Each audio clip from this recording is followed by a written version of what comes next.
The easiest way to describe what the Aftermath campaign is, in the context of Gears of War 3, near the end of the game, Marcus and Dom go off in one direction toward Azura, and they send Baird and Cole off to find some supplies. All right. Baird, Cole, you go find reinforcements. We need transport, weapons, and anyone who can fight.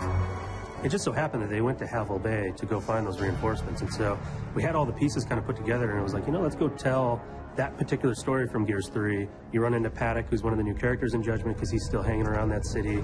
Only cog soldiers are this noisy. Paddock?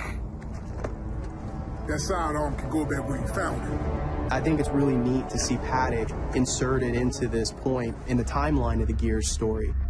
And it takes you back, and I think it's a point in time that everyone's going to be excited to see. Ultimately, it's a reward for fans. Paddock is a Groznian guy. He's kind of the grizzled veteran, former UIR soldier, right? So yeah, he was opposing the COG in the Pendulum Wars, and then when the treaty was signed, right around the time of Emergence Day, he came over to fight for the COG. Again, it's just a continuation of the story, and just peeling back the onion layer just a little bit deeper to see what else happened during that traumatic time.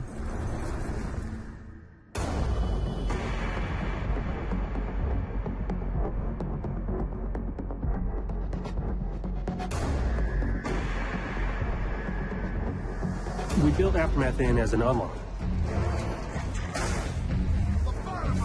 And so to unlock it, you earn stars.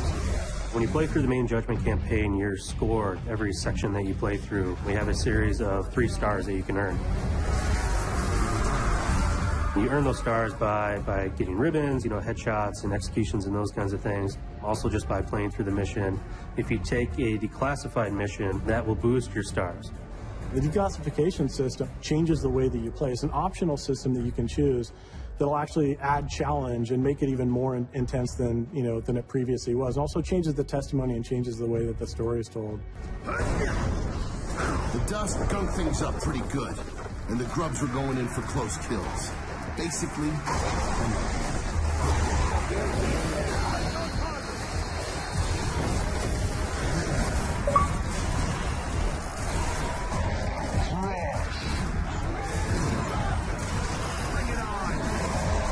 the very core, the very foundation of what we're trying to do in Judgment is all built on intensity. What led up to that is we had a lot of feelings that games get a little bit too easy these days, right? It's more about the experience as opposed to the challenge. To make it more intense, there's some specific things that we did. One of those is the smart spawn system, and so this was a whole thing that we engineered so that when you get into a battle, when you come into an encounter, what you face will be different every single time. You might play through once and get, tickers and maulers as you kind of like lay back, and then you play through again and you push forward, and now you have wretches and different enemies flanking you. So lots of intensity happening in this game.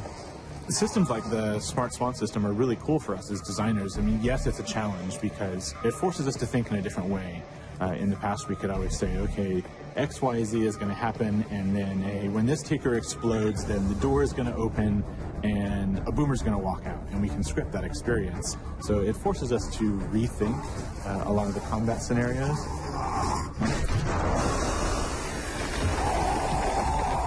In a way, I really like that because it gave us the ability to put more story and more context into the environments and into the world itself, which really helps bring the universe to life a lot more. And I think that's a much better story than any one we could ever tell, because it's a story that the player themselves gets to tell and experience.